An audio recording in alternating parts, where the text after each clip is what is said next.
Las enfermedades de las encías representan un gran problema no solamente para las alteraciones orales, sino también para la salud en general. Cuando nosotros pensamos en alteraciones orales, nos damos cuenta que lo sufren realmente todas las personas.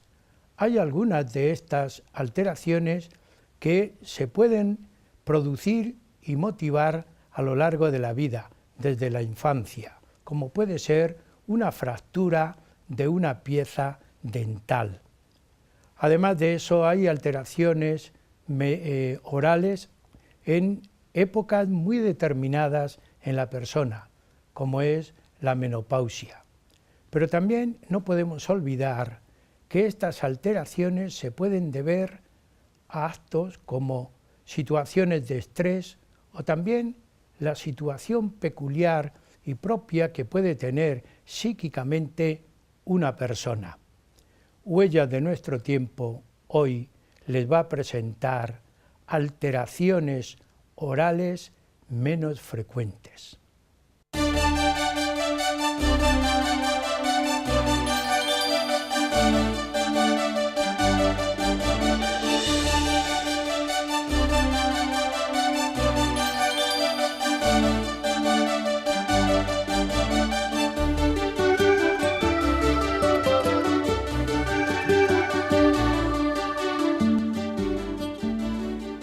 Las alteraciones orales están muy relacionadas con la vida social, incluso con el estilo de vida que tiene la persona.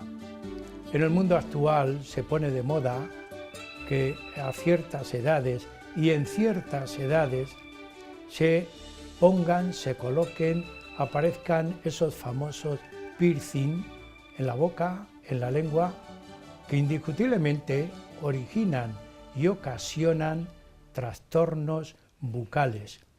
Pero también hay otro tipo de trastorno producido por esas situaciones psíquicas que tiene la persona. Son las producidas por la sequedad de la boca, pero también por el rechinar de los dientes. Con esta idea iniciamos el programa. Y hoy tenemos a una especialista, porque cada vez que tengamos alguna alteración oral y bucal, hemos de recurrir, por supuesto, al especialista que es el odontólogo. Tenemos en el estudio a una odontóloga. Es doña Elena Lucerón Díaz Ropero, que ya estuvo en el programa.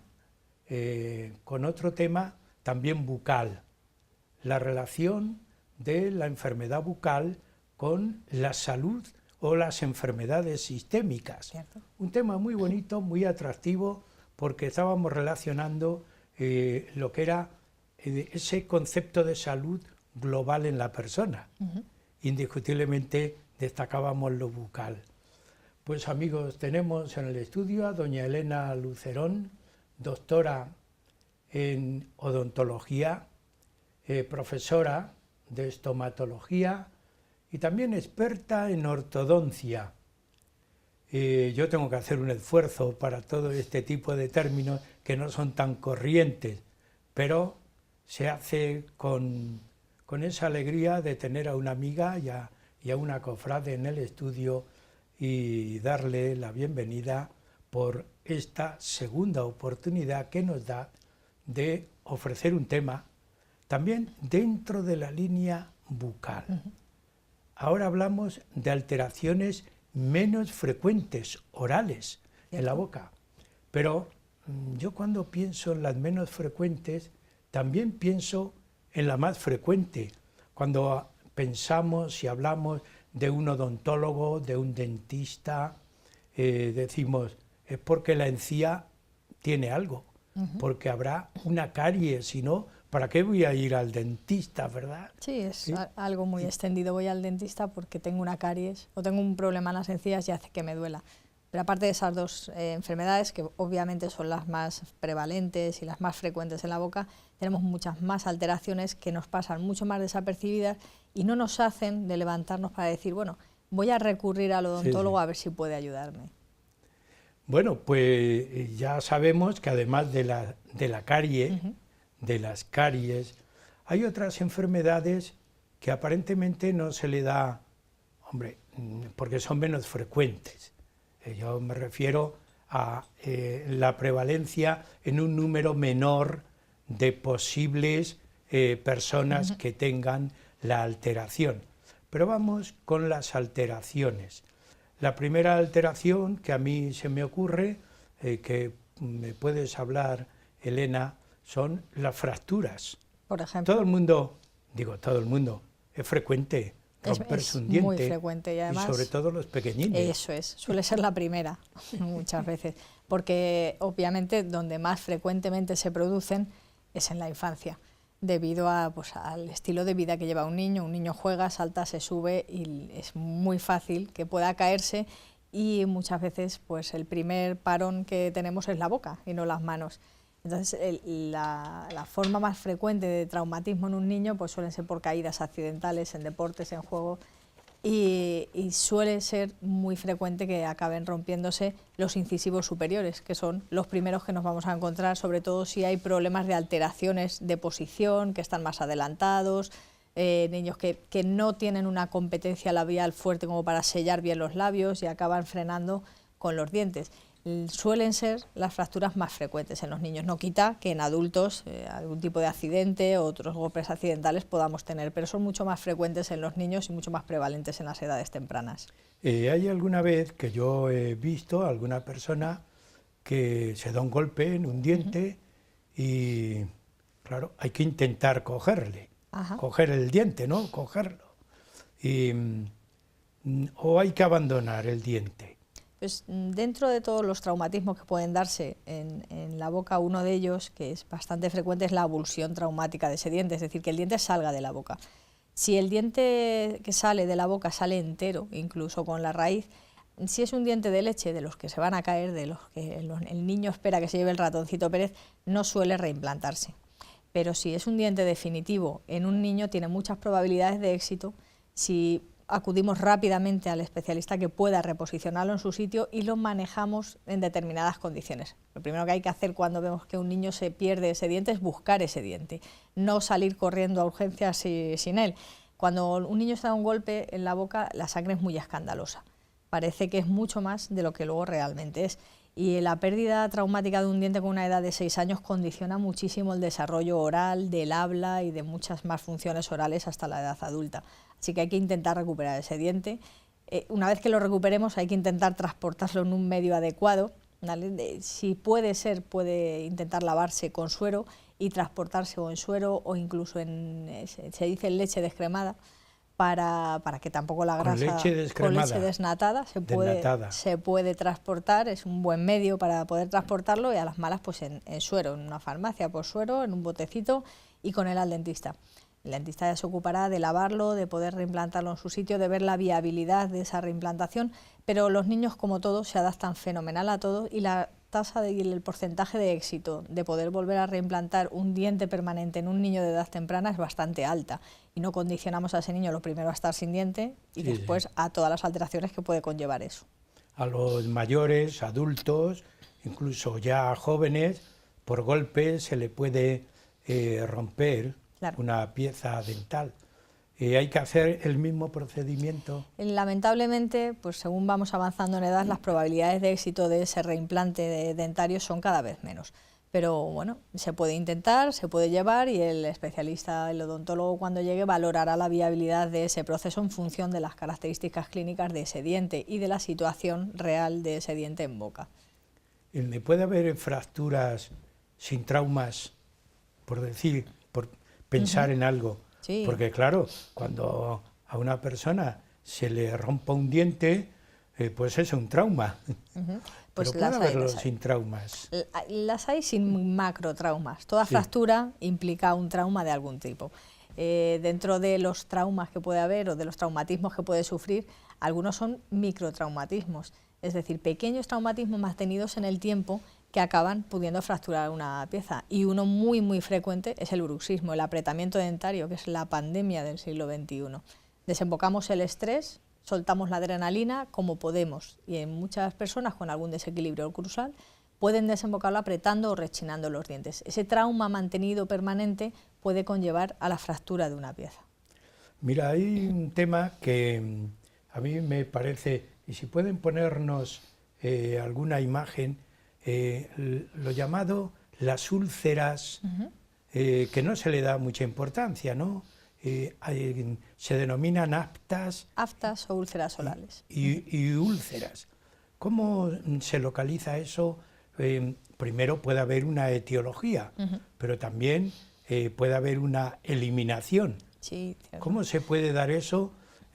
Yo estoy relacionándolo con la fractura como esa introducción de trauma que puede aparecer en una persona en algo menos frecuente, ¿no? Que sería como al final la denominación de afta o de úlcera viene determinada por la magnitud, la grande que sea. Se denominan aftas cuando son más pequeñitas y úlceras cuando son más grandes. Cualquier trauma en un diente puede ocasionar roces y traumatismos en encía, en la lengua, en la misma mejilla, que acaba con una ulceración permanente de esa mucosa, que puede conllevar a que esa úlcera pueda desembocar en algo más gordo. Lo estamos viendo en imagen, ¿verdad? Las aftas se forman en cualquier parte de la boca. Cuanto más blando sea el tejido, más facilidad de que puedan aparecer. Pueden aparecer incluso en la úvula y muchas veces son determinantes de alguna enfermedad que da la primera cara de esa manera. ¿Qué hacer ante eso? Pues lo primero, recurrir a... Muchas veces tenemos esas pequeñas heridas en la boca a las que no les damos mayor importancia. Y muchas veces son patoneumónicos de alguna enfermedad que estamos por dentro. Y muchas veces el estrés, por ejemplo, conlleva una bajada de defensas a nivel anímico, que desemboca como primera manifestación en esas pequeñas aftas en la boca.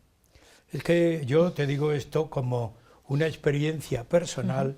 Haciendo yo una vez un camino de Santiago, pasaba por Ponferrada y un cofrade, que era odontólogo, como tú, me mira la boca y dice: Andrés, ¿tienes algo que yo te lo debo quitar? Y era un afta. Y dice: no vayas a ningún cirujano que no sea un odontólogo, porque todo lo relacionado con la boca lo debemos hacer nosotros. En eso estamos. Era una verdad. Es cierto, o al menos las personas que teóricamente están preparadas para ello, pues es el odontólogo. Yo podía tener eso en aquel momento, porque hacer un camino de Santiago es un estrés. Es un estrés, es un esfuerzo físico, eso merma, pues, pero obviamente, la capacidad física de uno. Porque era pues un medio amigo, digo un medio amigo no, era un amigo. Y al verme, oye, qué facilidad para fijarse. Claro, al final de formación profesional, no lo podemos evitar. Qué bien. Bueno, pues hay un fenómeno, Elena, que se ve todos los días en la calle, en los medios de comunicación, en algunos programas de televisión. Yo citaba en la presentación que la alteración oral está siguiendo el estilo de vida que tiene la persona y que sigue la persona. Yo había citado antes el afta que tenía en el Camino de Santiago, pero también descubrimos en personas muy jóvenes, chicos, chicas, que se adornan con esos famosos piercing que se ponen en la nariz, en los labios, en la boca, incluso en la lengua. Claro, cuando vemos todo esto, decimos, eso es una sangría, con un término muy vulgar. Sí, pero al final, bueno, como dicen, no sarna con gusto, pero los piercing acaban convirtiéndose en pequeños problemas que pueden dar alteraciones grandes. Hay veces que los piercing no ocasionan ningún problema, pero en gran mayoría de los casos hay muchas alteraciones, como son lo primero las infecciones provocadas por poner un piercing en condiciones no adecuadas, las inflamaciones de la zona periodontal, de la zona de las encías, solo por el roce con esos piercing. Para ello son muy lesivos los piercing en el labio, que acaban teniendo su parte para cerrarla por dentro. Podemos ver alguna imagen, porque es ilustrativo todo lo que estás hablando. Ahí llama mucho la atención, ¿no? Es que a día de hoy hay piercing en cualquier localización, incluso en la úvula, que debe ser bastante problemático hasta para tragar, pero bastante para tener en consideración son los piercing de la lengua. La lengua es un músculo muy, muy potente, con mucha fuerza, que puede ocasionar hasta pequeñas fracturas en los dientes por golpeo con ese piercing en los mismos dientes. Todos sabemos lo cotilla que es la lengua. Tenemos algo entre los dientes y no somos capaces de hacer que la lengua no vaya y dejar que esté ahí y ahí hasta que se hace herida la lengua, sacamos lo que hay. Así de cotilla es con un piercing también. Eso golpea los dientes, golpea las encías y acaba teniendo verdaderos problemas en la boca por esa consistencia de ese piercing. No es aconsejable, no, ya no, por nada. principio. Nada. Pero cuando vemos y pensamos en este fenómeno, yo siempre pienso, y eliminarlo, la eliminación también será muy costosa. No, al contrario. La boca además es muy agradecida. La saliva nos protege muchísimo, lleva muchas cantidades de defensas a la boca, y el hecho de poder quitarlo hace que la capacidad de recuperación sea bastante grande y nos aporte muchos más beneficios que el beneficio, al fin y al cabo, estético que puede llevar ese piercing ahí.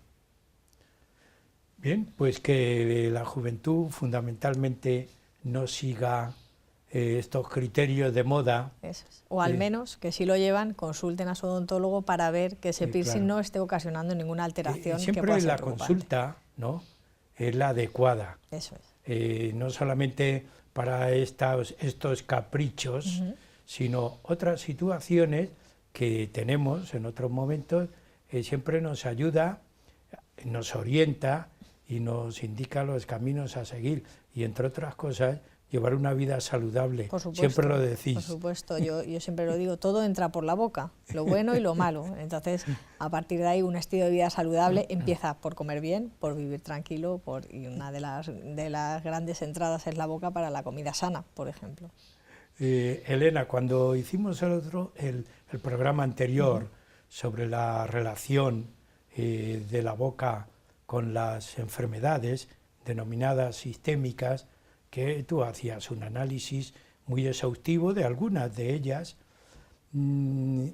cuando yo he pensado en la pregunta sobre la menopausia, enseguida aparece, bueno, pero anteriormente también hablábamos de unas alteraciones que se producen en el embarazo, en las mujeres. Antes de hablar de la menopausia, ¿se mantiene como alteración sistémica o puede haber otras manifestaciones? Es la cuestión que yo quiero que tú dejes claro. Pues ambas, tanto la menopausia como el embarazo, conlleva una alteración hormonal importante. Esa alteración hormonal es muy mal recibida por receptores en las encías y por tanto provoca alteraciones a nivel oral que son muy definidas en esas dos situaciones, tanto en el embarazo como en la menopausia, de manera distinta, que actúan de manera distinta, puesto que en el embarazo fundamentalmente el problema es que tenemos una inflamación de las encías de manera hormonal, que nos puede provocar que se acumule mucho más sarro, que se acumule mucha más placa bacteriana, y eso conlleve un sangrado gingival, una destrucción de los tejidos tisulares de la encía, que provoquen una enfermedad como es la piorrea, simplemente que ha empezado por una gingivitis, por una inflamación que tiene su causa a nivel hormonal. Todo eso en el embarazo. En el embarazo. A la hora de la menopausia actúa de otra manera. Pero otra alteración adyacente a eso que acabas de expresar, ¿tiene la embarazada? Pues siempre se decía que cada embarazo cuesta un diente. A día de hoy pues creemos que no es así, que sí que hay muchas más cosas que se provocan en el embarazo que no vienen determinadas fundamentalmente por el embarazo, sino por el cambio de estilo de vida y por el cambio de forma de llevar la vida durante el embarazo. Sí que hay mucha más prevalencia de caries en embarazadas, pero realmente se achaca, bueno, pues también la embarazada necesita mucho más aporte nutriente, los famosos antojos, que no lo son tal cual, suelen recurrirse más al dulce y eso hace, pues, por ejemplo, que la caries pueda aumentar más. Pero realmente la embarazada como tal pues no se considera como una enfermedad sistémica, pero sí que puede tener repercusiones a nivel oral, sobre todo determinadas por esas encías y por el cambio de estilo de hábitos en ese embarazo. Pero también el hecho de tener todas esas alteraciones, sobre todo a nivel gingival, puede provocar alteraciones en el embarazo, como hablábamos en el primer programa. Las alteraciones periodontales tienen un camino directo de vía a través de la sangre al feto y eso puede provocar incluso nacimientos de bajo peso, niños prematuros.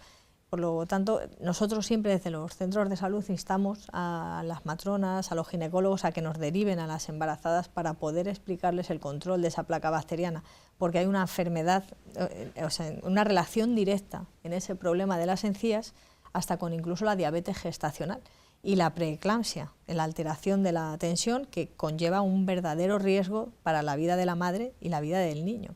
Entonces, instamos siempre a que las embarazadas acudan al odontólogo, a su centro de salud, a su odontólogo particular, a que puedan hacer una revisión de esas encías para intentar evitar todos los riesgos que las alteraciones de las encías durante el embarazo pueden conllevar a nivel sistémico, sobre todo al niño que tiene que nacer.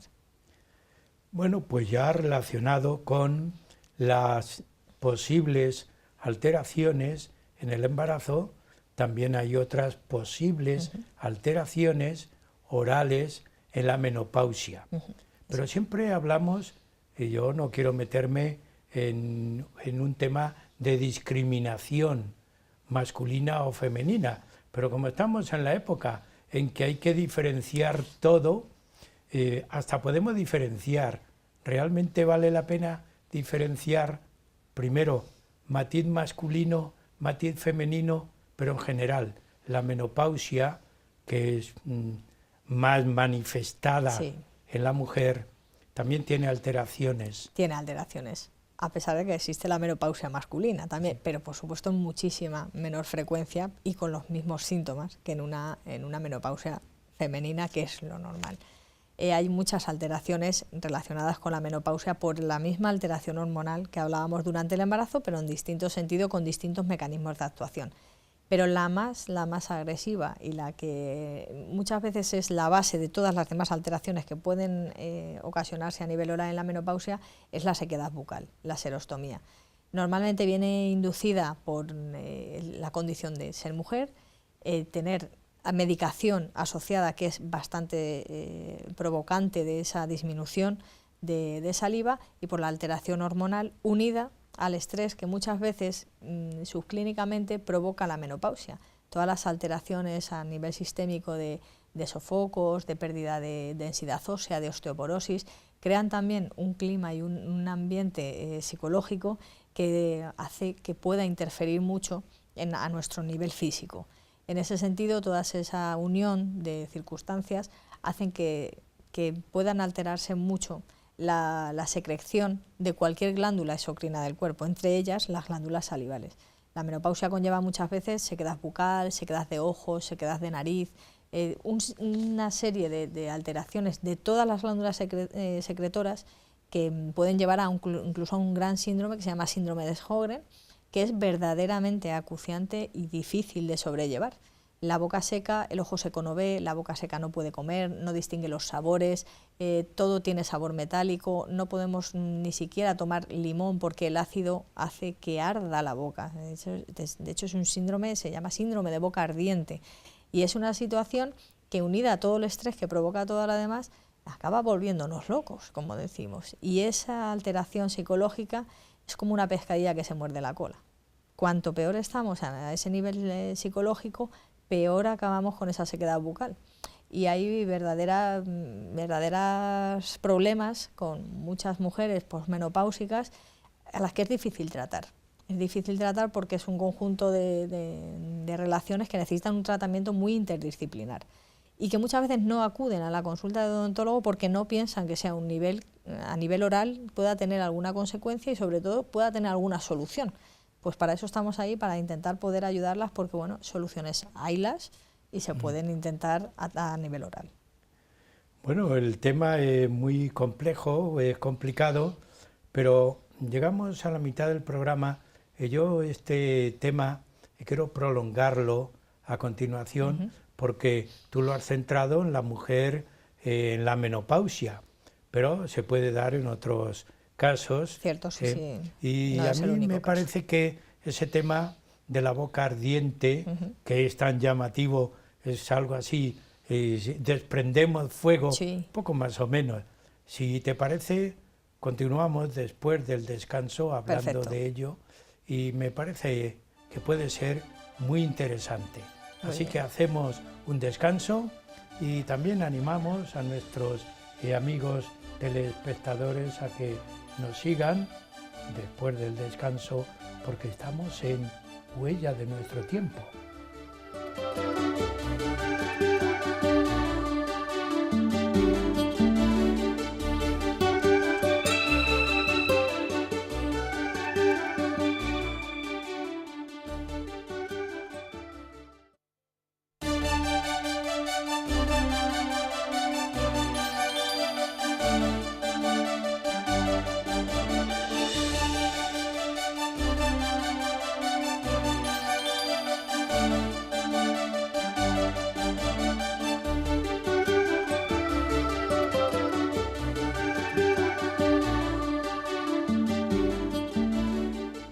Continuamos en el programa Huellas de nuestro tiempo, que hoy estamos tratando un tema de salud.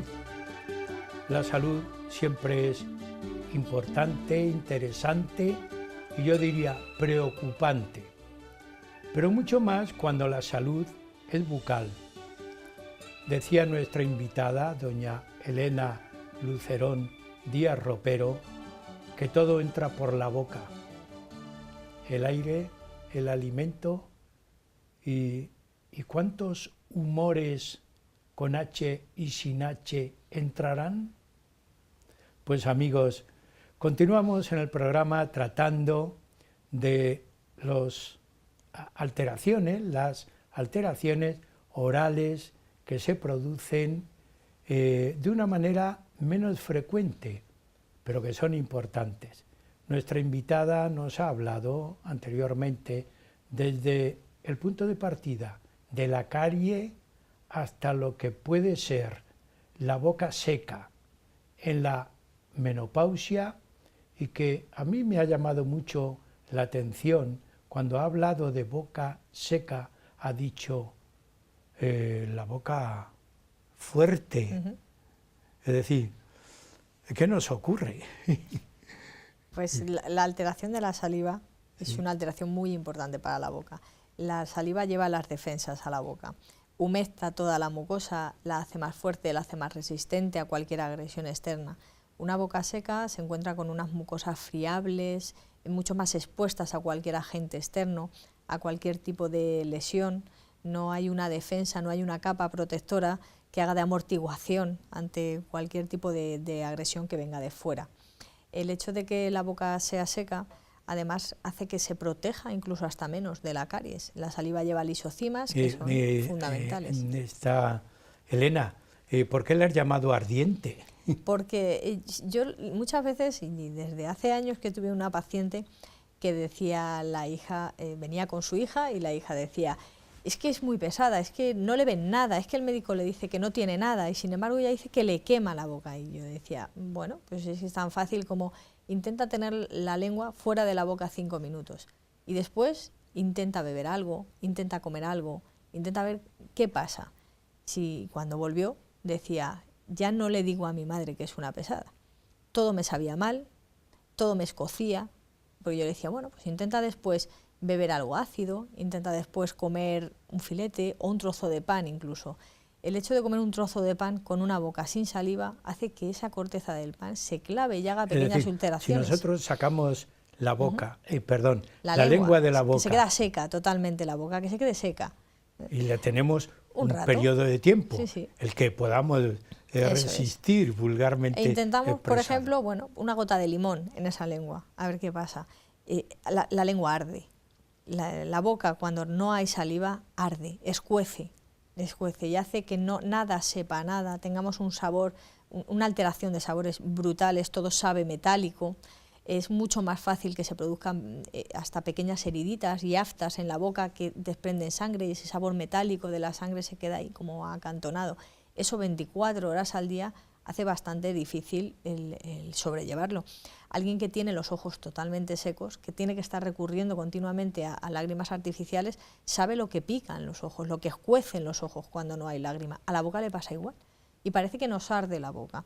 Y es algo que muchas veces no recurre uno al odontólogo porque es que no me pasa nada, si no me pasa nada en la boca, pero que yo no puedo comer, que yo no puedo tomar determinados alimentos, ni calientes, ni ácidos. Sí. ¿Hay alguna etiología que lo produce? Es una etiología muy multifactorial y con una causa determinada poco clara. Parece más un conjunto de factores. Hay factores predisponentes como es la medicación, hay mucha medicación que provoca sequedad a nivel oral, que hay que poner en una balanza con el médico, con una interconsulta, de hasta dónde es el riesgo-beneficio, porque si vamos a poner una medicación, por ejemplo, para el estrés y para dormir, y nos va a provocar precisamente más estrés, tener esa boca ardiente, pues habrá que valorar con su médico el poder cambiar o alterar esa medicación de algún modo. Hay más factores predisponentes, como uno de ellos precisamente el estrés, incluso los hábitos que llevamos, el consumo de alcohol reseca muchísimo las mucosas de la boca, el consumo por supuesto de otras sustancias más psicotrópicas que hacen que tengamos esa sequedad bucal, pero en general es un conjunto de interacciones entre varias causas. El tratamiento será lento, supongo yo, ¿no? El tratamiento es lento y difícil porque necesita de un tratamiento junto con su médico, valorar su medicación, a veces con su psicoterapeuta en caso de que haga falta a nivel psicológico, y muchas veces incluso con su reumatólogo. Muchas de las medicaciones que se utilizan para, pues precisamente como hablábamos, para la menopausia, para ese calcio de los huesos que se va perdiendo, que normalmente lleva el reumatólogo, pues provoca esas alteraciones. Y a día de hoy nos encontramos que mujer mayor de 40 años posmenopáusica, todas vienen con un tratamiento para esas alteraciones óseas que se provocan. Y por tanto, cada vez la serostomía es más frecuente. Es decir, es un tema preocupante. Es un tema cada vez más demandante en consulta. Sí. Afortunadamente todos los profesionales todos los profesionales de la salud están más concienciados con este tema, hay muchas más consultas interdisciplinares, se trabaja mucho más en equipo y nos hace que se derive a más ¿Puede tener relación con la forma de vida, el estilo de vida? Hay personas lentas en su actividad, es decir, personas de mucho estar sentado, de poca actividad física. ¿Y eso se da más en la mujer, en el hombre o cómo? Bueno, la serostomía se da más en las mujeres, pero precisamente por el problema que hablamos de que es una condición muy asociada a la menopausia, y hay mucha más menopausia femenina que masculina. Sí. Y por tanto está asociada al sexo, pero en función de esa característica hormonal como supone la menopausia. El estilo de vida, por supuesto, condiciona mucho, pero casi a nivel distinto. Al contrario, llevamos un ritmo de vida muchas veces para el que no estamos preparados. Y eso, aunque no lo notemos y aunque no lo veamos, provoca un estrés interno que hay que soltar de alguna manera, y el cuerpo se rebela contra nosotros mismos. Así que encima tendremos que dar gracias de que solo nos provoque una serostomía y no cosas más gordas. Sí. Ya el término serostomía procede del griego, significa este sentido de fuerza, de fortaleza. Bien, pero a mí se me van ocurriendo causas que pueden provocar esta situación, diríamos, de sequedad. ¿Está influyendo el cambio climático? ¿Está influyendo, no sé, la sequedad en la atmósfera? ¿Influye también? Pues está en estudio, igual que cada vez hay más casos de asmáticos, mucho más documentados que antes, cuando no había antecedentes previos de otro tipo de patología, y están desarrollándose desde el niño pequeño muchos más casos de asma. En ese sentido se puede intentar, de hecho se está estudiando la posible relación con esos cambios en el ambiente, en la sequedad, en la polución que hay, para la alteración de las glándulas, que al fin y al cabo tienen una vía de salida externa del cuerpo. Entonces, las glándulas salivales están expuestas al aire en la boca, están expuestas a cualquier tipo de contaminación ambiental y, por tanto, como el resto de órganos del cuerpo, como son los bronquios o los pulmones, que están expuestos a ese paso de aire contaminado, parece que puede tener alguna relación con todos los cambios que estamos sufriendo. Pero a nivel ambiental, todo el cuerpo. Y tenemos,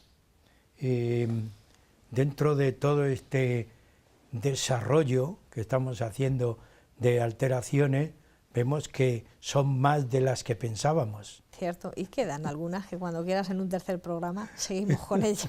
Pues haremos un tercer programa.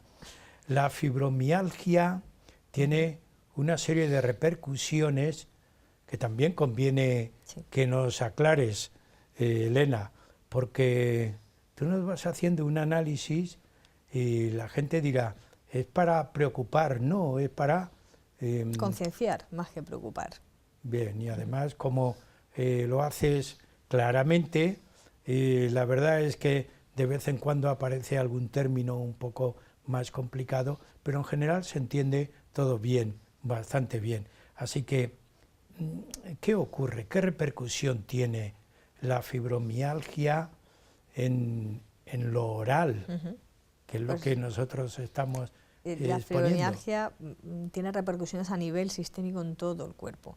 Y la boca no es un órgano aislado, de hecho está anclada totalmente al cráneo.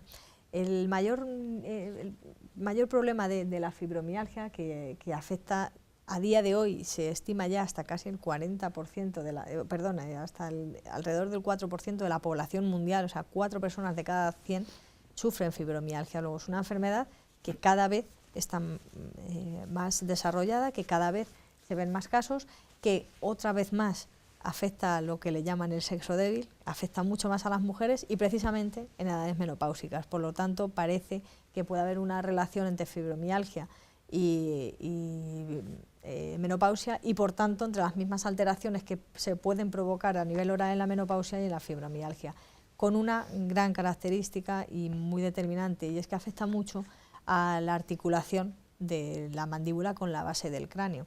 Se producen dolores a ese nivel muy inespecíficos que parece que no corresponden a... Uno va al dentista y dice, no, es que no es una muela, no, es que no hay nada en la boca que pueda provocarlo, y nos olvidamos de que hay una articulación que es la que mueve la boca, la que nos hace de poder comer, la que nos hace de poder hablar, la que nos hace de poder llevar cualquier función oral a poder llevarla a su desarrollo. Oye, es una novedad, pensamos que la boca no tiene articulaciones. Bueno, la boca está colgada del cráneo y sin esa articulación no existiría la boca, se nos caería al suelo. Entonces hay muchas alteraciones a nivel articular. Parece que cuando uno dice, bueno, tiene una fractura de ligamentos y piensa en la rodilla, pues la articulación de la boca es una articulación exactamente igual que la de la rodilla, que la del hombro, que la del codo, con una característica fundamental, y es que es bilateral. Lo que le pase a un lado va a afectar inexcusablemente al otro. Y por tanto, bueno, todo lo que pasa en la rodilla se soluciona teniendo la pierna en alto, escayolada, pasando por el quirófano y que nos la venden, pero en la boca todo lo que pasa en la articulación pasa por tener la boca cerrada, sin poder comer, sin poder hablar, sin poder llevar a cabo ninguna función oral normal. Y eso es muy problemático. Nadie pensamos nunca lo que pasaría si no pudiésemos abrir la boca. Pero un individuo con la boca cerrada se muere por hambre, se muere por falta de interacción social, se muere. Entonces hay que acordarnos de que la boca no son dientes y encías, la boca lleva mucho más. Y es un complejo estructurado y anclado a una de las partes, si no la más importante del cuerpo, que es la cabeza. Está relacionado con ese estado anímico que tiene la persona cuando dice, es que me duele todo, no sé lo que me duele. Es una alteración que afecta a dolor en todas las partes del cuerpo y no se sabe ni de dónde, y hoy me duele aquí y mañana me duele allí y en la boca me duele todo, y me duele todo, y es que me duele todo, tenemos 2 articulaciones aquí, y si duele aquí, es que me duele todo. Y muchas veces pues son personas que acuden a consulta muy reiteradamente, que acabamos pensando como en la hija de aquella señora, de que mi madre es muy pesada, pero es un dolor que a nivel somático se siente real, y por tanto es muy problemático. Y cuando es en la boca, con más razón, porque uno deja de comer, porque duele, eso altera el resto de formación y de funciones del organismo y conlleva pues enfermedades de tipo hasta de desnutrición, porque no estamos haciendo caso a esa persona que siente un dolor real de algo que clínicamente no podemos ver. Está relacionado con la alteración que tiene el síndrome temporomandibular. El síndrome de disfunción temporomandibular es una alteración a nivel del funcionamiento de la articulación. La articulación, como cualquier articulación del cuerpo, tiene una cápsula articular que engloba dentro dos huesos que hacen un juego entre uno y otro. Entre medias de esos dos huesos hay un menisco, que es una almohadilla amortiguadora para ese movimiento así. En muchas ocasiones ese menisco se encuentra en peligro de alteración, como puede ser, por ejemplo, y ahora hablaremos de ello, el bruxismo. El bruxismo no es nada más que un apretamiento dentario o un rechinamiento dentario que hace que continuamente estemos apretando los dientes. Ese apretamiento, la boca no está preparada para ese apretamiento. Los dientes tienen que estar en contacto a lo largo del día, en total, aproximadamente 7 minutos, que corresponden a cuando tragamos saliva y en las últimas partes de la masticación, cuando ya el alimento está totalmente disgregado y empiezan a contactar los dientes. Ese apretamiento hace que el hueso de la mandíbula se impacte contra el del cráneo y en medio de ese menisco corre el peligro de ser perforado. Como el cuerpo no es tonto, busca su mecanismo de autodefensa y ese mecanismo es sacar ese menisco de la articulación.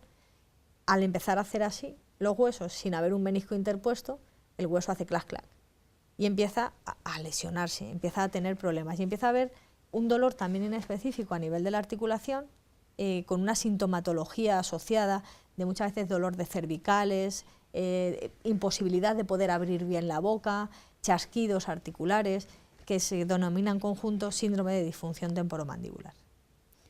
Yo señalaba, y además me interesa a mí destacar lo que te voy a preguntar, porque tengo de formación, y es que enseguida aparece el psiquismo humano, que es el protagonista del comportamiento de la persona. Queramos o no queramos, mueve al ser humano existencialmente. Cierto. Bien, todo esto está planteado así muy bien, pero cuando nosotros actuamos, cuando aparece nuestra conducta, no siempre es una conducta relajada, cómoda, acomodada, sino puede ser violenta, puede ser agresiva, puede ser alterada. Claro, todo esto tiene una repercusión en un tema que tú ya has iniciado anteriormente, que es el bruxismo. Y además lo denominaste, cuando a mí me hablabas de ello, de esa enfermedad, esa patología, esa epidemia del siglo XXI. Sí. ¿Se puede considerar como tal? Sí, tal cual. Es decir, nuestro psiquismo influye de tal manera que nuestros dientes se alteran, chirrían, diríamos, es como una puerta mal engrasada. ¿Y eso qué produce? Eso produce alteraciones muy silentes y muy problemáticas. Yo siempre digo que al fin y al cabo el bruxismo no es nada más que la manifestación del estrés que acumulamos dentro, sea de manera evidente o sea de manera interna. Al fin y al cabo el ritmo de vida que todo el mundo llevamos tiene que pasar factura de algún tipo. Y el bruxismo, dentro de lo malo, no es nada más que un mecanismo más de defensa del cuerpo. Cuando nosotros nos alteramos, tenemos mucho estrés, nuestra psiquis se vuelve contra nosotros y el cuerpo libera adrenalina. Libera adrenalina como con cualquier cosa que nos provoca una alteración. Esa adrenalina viaja por un conducto central directa al corazón y nos da un infarto. El cuerpo busca sus vías de salida y el bruxismo es una de ellas. Si soltamos esa adrenalina, esos mecanismos liberadores, apretando los dientes, pues uno no los suelta ni dando un puñetazo ni con un ataque de ansiedad. Entonces, dentro de lo malo, no deja de ser un mecanismo liberador y autorreparador del cuerpo, pero con unas condiciones, con unas consecuencias graves a nivel oral y a nivel sistémico. Ese apretamiento de dientes lo primero que hace es microtraumatismos en los dientes que puede llevar a fractura de dientes. El hecho de que estemos todo el día apretando o incluso rechinando los dientes, los niños son mucho más rechinadores, los mayores somos mucho más apretadores, se produce casi siempre a nivel nocturno. Es cuando más se produce. En los cambios de sueño, de la fase más profunda a la fase más puede haber mediana. un nocturno y un diurno. Y un diurno. Lo hay. Pero todo el bruxismo diurno también lo hace de noche. El bruxismo siempre es nocturno y además, si ya es diurno, los dientes acaban con un desgaste brutal. No están preparados para tanta caña que le metemos. Entonces se van desgastando de manera muy alarmante. Y muchas veces la gente que viene a consulta, bueno, es que aquí hay un problema de bruxismo, no, es que como con los dientes porque me faltan las muelas, no, es que nos estamos comiendo los dientes, pero nos los estamos comiendo solo de apretar. Pero el mayor problema del bruxismo no son los dientes afortunadamente se pueden reparar. El mayor problema del bruxismo es la articulación. La articulación, si ese menisco se perfora, si los ligamentos que tiran de ese menisco y lo sacan de la articulación se desgarran, eso pasa por un quirófano, igual que la rodilla, igual que el codo o igual que el hombro. Y ese paso por el quirófano en una articulación que está anclada al cráneo, con todo lo que eso conlleva alrededor de vasos sanguíneos, de arterias, de venas, pues son palabras mayores. Y eso sí es un verdadero problema.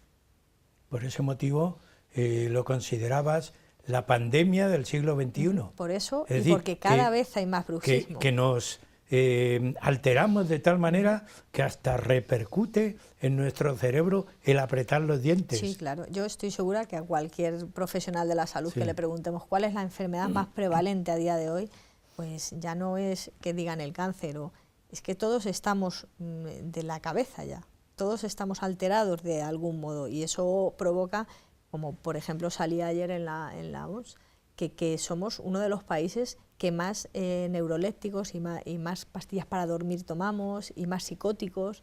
Entonces algo hay cuando cada vez necesitamos más cosas para dormir, más cosas para relajarnos, más cosas, estamos en un ritmo de vida que nuestro cuerpo no está soportando y por tanto se revela de alguna manera para intentar no tener agravios más grandes del que sea los dientes. Todo el agravio, toda la vida alterada del diurno, de cuando estamos en vigilia, nocturno, en un periodo de vigilia, repercute y se mantiene por la noche. Sí, lo soltamos por la noche. Por la noche. El ritmo de vida que acumulamos durante el día no te deja parar. Si pudiéramos ver el subconsciente, ¿cómo aparecería eso?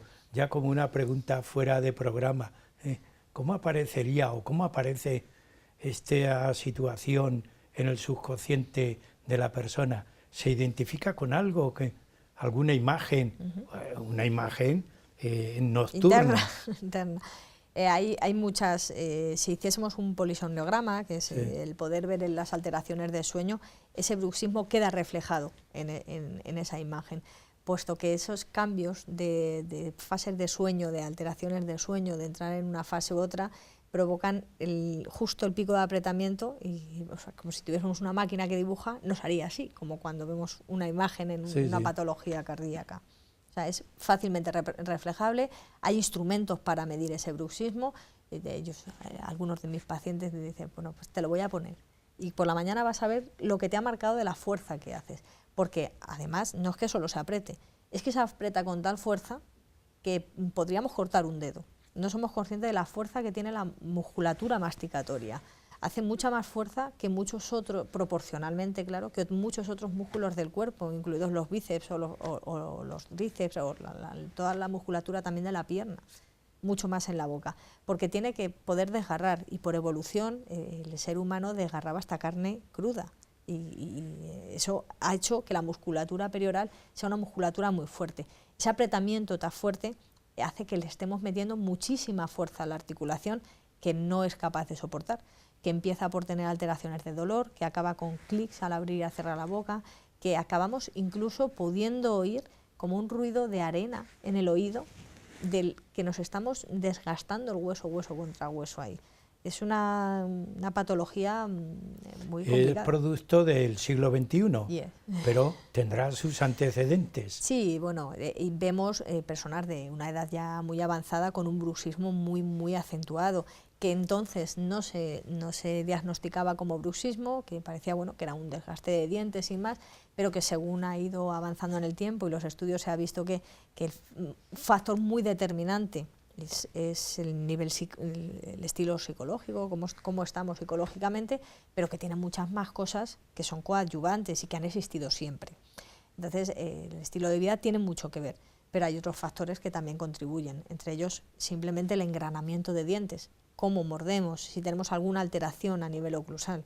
Eso determina mucho también. Es decir, hay que tener los dientes perfectamente ordenados, ¿no? Hay que tener los dientes perfectamente compensados, al menos, porque alineados, bueno, hay mucha gente que no los tiene alineados, pero poco a poco el cuerpo ha ido compensando las deficiencias que hay en esa alineación, ha hecho que se estabilice esa forma de morder y de ocluir y no dan patología, pero por lo menos compensado, que el cuerpo a los cambios crónicos, al poquito a poco se acostumbra muy bien, y la boca también.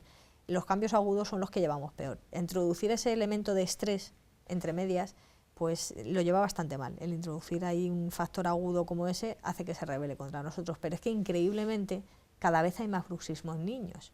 Vemos muchísimos niños que rechinan los dientes, que el padre te dice, es que lo oigo desde mi habitación y me da una grima porque es que parece que está comiendo arena. Y es así. Y eso es verdaderamente preocupante, porque no hay bruxismo si no hay alteración a nivel psíquico, a nivel de estrés. Sí. Y es algo... Es un problema psíquico y social importante. Porque claro, que un menor, que un niño su ya grado tenga de estrés, esta situación de estrés, habrá que analizar cómo está su vida. ¿Qué está pasando? ¿Qué le está pasando al pobre niño? Niños que son muy movidos, que no sueltan su adrenalina de esa manera también. También es cierto que parece que, y se está investigando, porque no hay estudios determinantes sobre ello, que tiene un gran componente también, no hereditario, pero sí de predisposición a poder serlo. Entonces hay que hacérnoslo mirar, que nuestros hijos no tienen culpa.